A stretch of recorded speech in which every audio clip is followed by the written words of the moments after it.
Wrapping up 1907. What a year. It was a lot more smooth than 1906.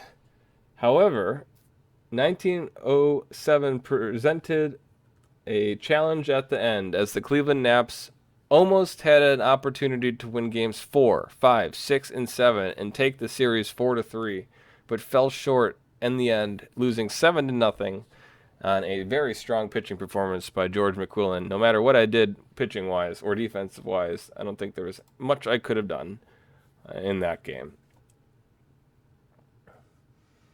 So we're taking a look at the 1907 season and the results. As you can see here, the Philadelphia Phillies are champs, 1907 champions. They went 1990 and 57, and the Cleveland Naps 97 and 55. As you can see here, we'll start with the standings page. Here are the races. It was very simple for the Naps towards the end of the year. The Phillies were in a pretty close race. I much rather have played the Phillies than the Cubs. But I mean, props to the NL for finally taking it down. Well, I guess the Giants took it down the previous time, but it's good to see the NL teams performing well, especially a team like Philadelphia who really hasn't been, that great of a franchise since it started, but since we started doing this. But there's your standings. You have some stuff on the left with the leaders. We'll look at that a little bit later. Here's the expanded standings. We'll take a look at the statistics for the year. Just your leaders, pretty much. We got Honus Wagner and Sherry McGee in a lot of these categories. Ty Cobb, Elmer Flick. Probably see a lot of Ty Cobb going forward. Here's the pitching leaders for the year. Very good pitching, 1907, dead ball era. Not a lot of strikeouts, though, so the movement's just high. The batting, there's just a lot of fielded outs. A lot of fielded outs. So any streaks that are notable here? Doesn't look like we got a 20-game hitting streak. Nothing huge. Take a look at the league reports really quick. These are the preseason predictions. Cleveland Naps were not projected to go to the World Series. Neither were the Phillies. Hit the batting report. Perfect. Naps only hit 254. White Sox 237. Yikes. The Naps, we had a really good pitching year. Very, very good pitching year. So I was very impressed. Even 15 shutouts. A lot of shutouts this year. Great job for the pitching. And the fielding was pretty good too. Yeah. Almost first, if not first. A lot of errors, but what are you going to do? We had really good stolen bases, I think. 262 stolen bases of the league. Very active on the stolen base. That was fun. It was a very fun year. Positional strength, we don't care about that. We do care about the team power rankings. So there's the final power rankings. Finished first place. Pretty close to the Athletics. Athletics and the Phillies. And we can take a look at the league history. Go to the history index really quick. This will fill in, but just so we know, we have the Naps winning in 03, the Giants in 05, the Cubs in 06. So I don't know what I'm talking about. The NL. The NL's won 3 in a row. So the NL has won 3 in a row. Get the playoff history. Cubs win. That's from last year. That updates after I passed the first couple days. I removed all them. Milestone watch. Got some hits. Got some stuff going on right here. Coolio. Got what we came for. And season and career records. Not much to look at. Just run through this really quick. Single game records. Amazing. No one cares about that. All right, we'll go to the team home screens and do a quick detail. So we have the Detroit Tigers winning in real life. 92 and 58 record. They go 69 and 81. Just absolutely horrible compared to the real record. The simulation just not good if you're a Detroit Tigers fan. Uh, just very underperforming. Ty Cobb not having the impact you would expect.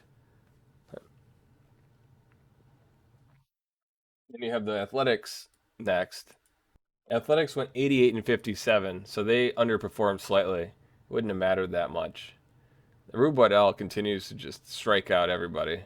300 or 289 innings pitched for Rube. Eddie Plank doing a lot of work there in the innings pitched. So there you have Philadelphia. Then you got the Chicago White Sox. They finished 87 and 64, so a perfect identical record for the Chicago White Sox. And um, I don't know if I can get a average. Their average was 237, and believe it or not, in real life, their average was 238. So this team is built by pitching. Ed Walsh threw 400 innings, which is absolutely insane. So White Sox right there. Then we got the Cleveland Naps, which is yours truly. Cleveland Naps go 85 and 67. So we overperform here. The pitching was just really, really strong.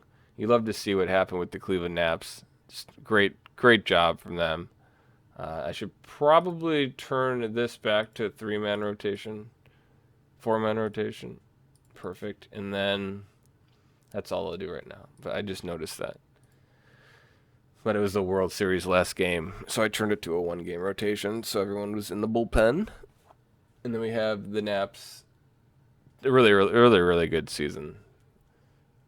The New York Highlanders were in 5th place, finishing 70 and 78, so almost identical. 1 game away here. Pretty good batters with Hal Chase and Frank Laporte. The pitching's okay. Slow Joe Doyle's pretty good. The Highlanders were pretty tough to beat, but a middle of the road team here. Unable to get to the World Series yet, but they'll have their share of World Series performances, I'm sure. Then we have the St. Louis Browns in 6th place, 69 and 83. So almost identical, 68 and 84 here. So 1 game off again. No one hit 300. The pitching is pretty poor relative to the rest of the league here.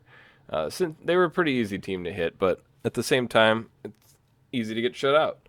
So St. Louis here, pretty decent season relative to their real results. Then you have the Boston Americans going 59 and 90, so overperforming here with 61 wins. Decent batting.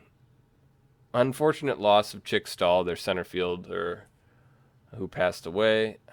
That kind of set them off on a bad trajectory a little bit here, especially when you consider the lack of depth they have in the outfield at this point.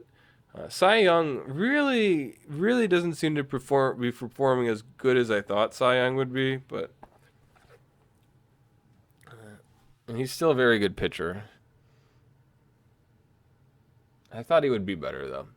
We have the Washington Senators finishing in last place. They only had 49 wins and 102 losses in real life. Here we see 62 wins, so 13 above average. They only had 2 qualifying batting average leaders, it looks like here. It's just kind of funny. And then maybe the rest of them are just on the DL or something. The injured list.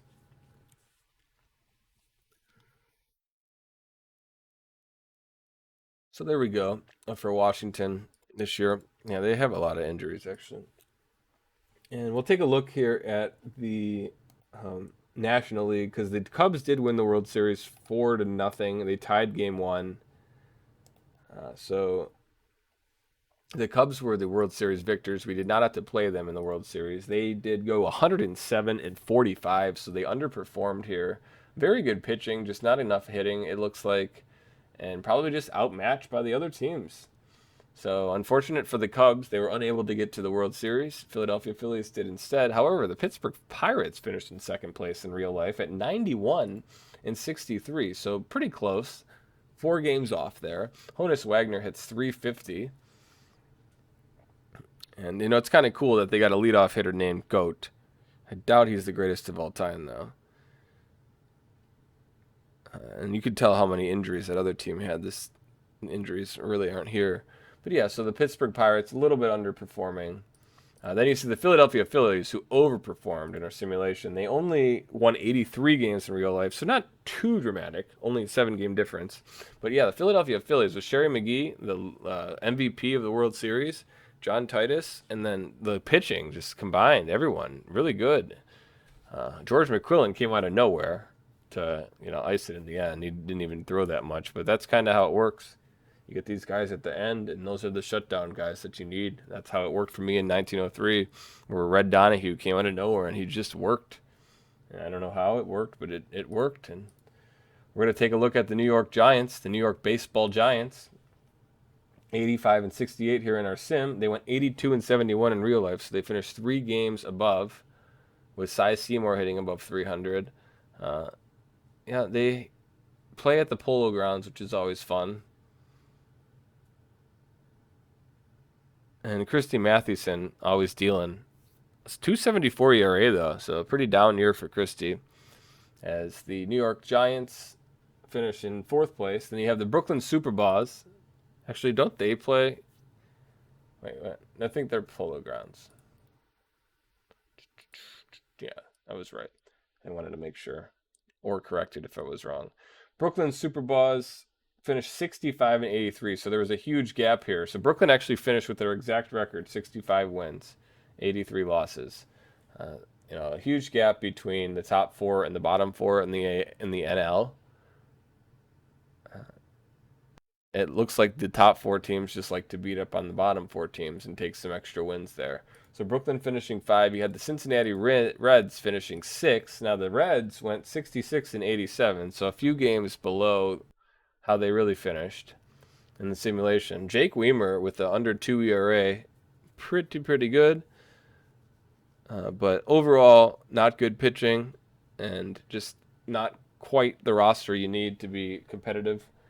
You had the Boston Doves, who started off pretty hot, end up 64 and 84, 58 and 90 in real life. So they did finish a little bit better in our simulation.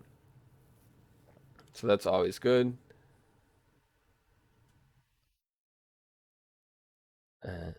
Nothing really of note here. Very bad pitching. Very not good hitting either. And then the last team we'll like to look at would be the St. Louis Cardinals. St. Louis Cardinals only had 52 wins and 101 losses in real life. 60 wins here, so they did win a few more games. Started to win a little more at the end. The pitching was actually there. Just I don't think they really had any hitting. Yeah, so the pitching was not that bad for the worst team in the league type of thing. But maybe we'll see the Cardinals get good one day. I'm sure they'll have their years. It'll be fun to watch them evolve throughout the years. So I know they're a really historic franchise, so it'll be cool for the Cardinals. So that almost about wraps things up here. We're going to take a deeper dive into Cleveland very quickly, as we're only at 13 minutes. So we'll take a deeper dive into Cleveland really quick, and then we'll call it for the wrap up. I only want to do 20-minute videos. But let's take a look here. So let's just do the team reports. Here we go. Elmer Flick led the way, 338. Knapp only hit 291. Joe Birmingham led our team with home runs, and Knapp did have 69 RBIs. The wins were pretty good. Joss and Liebhart 22 each. Joss 2.10 ERA, and Liebhart with 120 Ks. So we can ignore this information. But here's some cool info here on the right.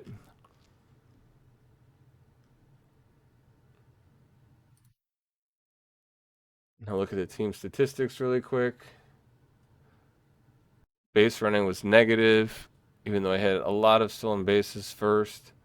The batting was like, it wasn't great, but it was better than average slightly. Pitching was way better than I thought it would be. So the pitching really was good. There's your stats leaders for the Naps.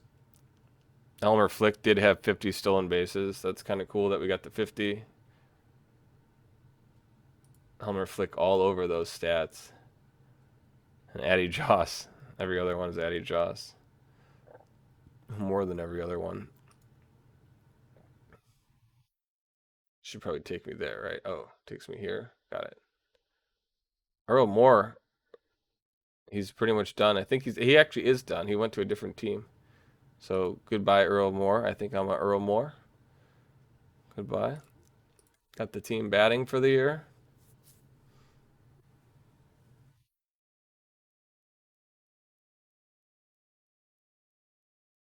The positional ratings,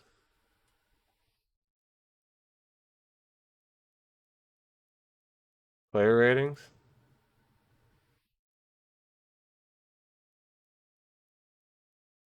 We don't need that. Logs, I don't think so. Injury log, no. Team history, we'll do that and that'll be it. So there's the team history.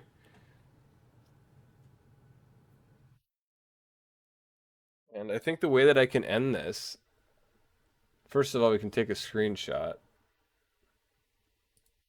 The way that I can end it from now on will be like this. Oops, not the prospect pipeline. No, but so we go to the league history, the playoff history. And now if I go to finish today, this should be the perfect way to end. Because this should update this to the 1907 year. It'll show this. So we got 845 season score. Perfect. What a fantastic score. I could be proud, mister. You love to see it. Then we'll go into the MLB history. There you go. Philadelphia Phillies versus the Cleveland Naps. So thanks so much for watching this video for live video content of live game content rather on the 1908 year will be taking place from October 1st, 2022 to October 20th, 2022. And all the games will be streamed live on Twitch. So my information will be in the description below. And if you want to catch some raw footage of the games played as they are simulated out, I'll be there. And I do all the games live on Twitch. And then we do a quick wrap up every year on the how the year went. But we will be going to catch up to present day. It'll take about 12 years. And then once we catch up to the year before, we'll just keep going one day at a time. So if I finally get caught up, I'll just say if it's October 1st, we'll do October 1st, 2021 on the October 1st, 2022, if that makes sense. So this probably will never end, but it will get to the point where I had to spend very, very little time doing it. So until next time, I'll see you guys later. Thanks so much for hanging out and watching. Goodbye. And go Naps.